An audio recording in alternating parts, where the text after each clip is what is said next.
The Way of Perfection, Teresa de Avila, Chapter 28, explains the nature of recollection and sets down some ways of getting accustomed to this form of prayer. Now consider what your Master says, who art in heaven. You already know that God is everywhere. It's obvious then, where the king is, there is his court. In some wherever God is, there is heaven.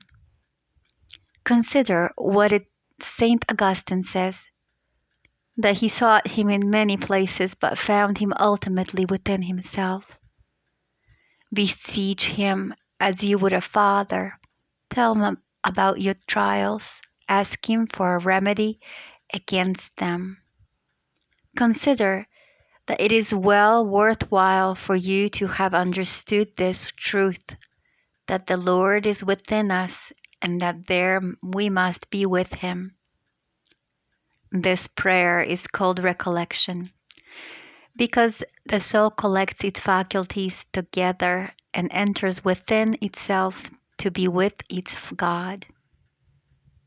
There is withdrawing of the senses from exterior things and renunciation of them in such a way that without one's realizing it, the eyes close so as to avoid seeing them, and so that the sight might be more awake to things of the soul.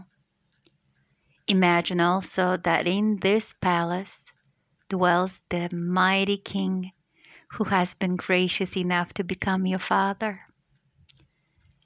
I consider it impossible for us to pay so much attention to worldly things if we take the care to remember we have a guest such as this within us.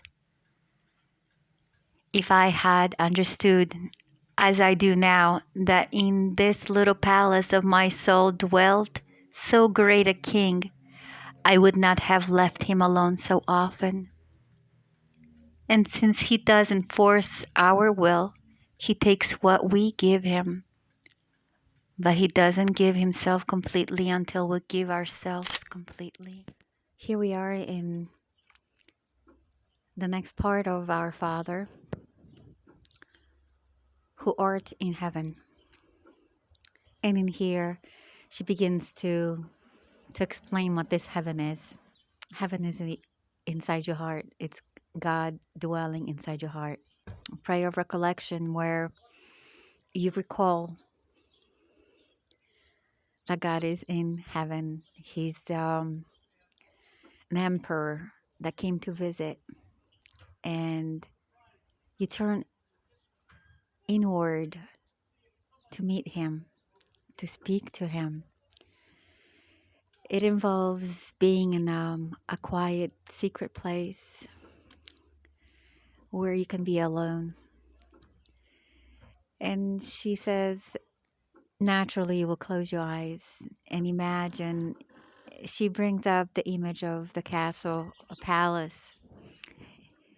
10 years later, she will write about the interior castle where the King of Kings lives and sits on the throne of your heart.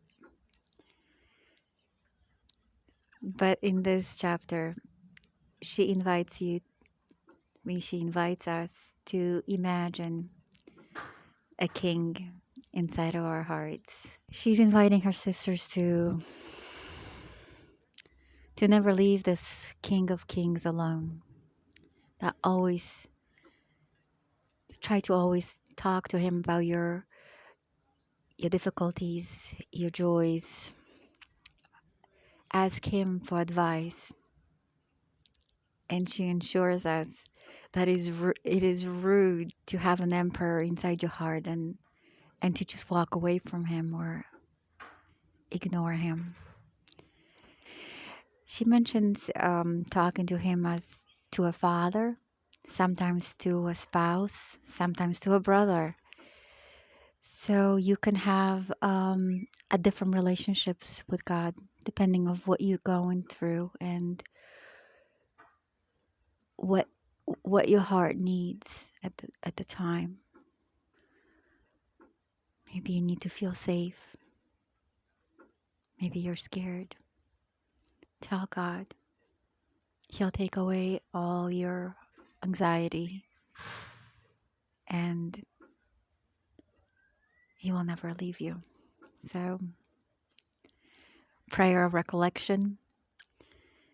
Find a quiet place and entertain your heavenly guest because the heaven is inside you. Thank you and God bless.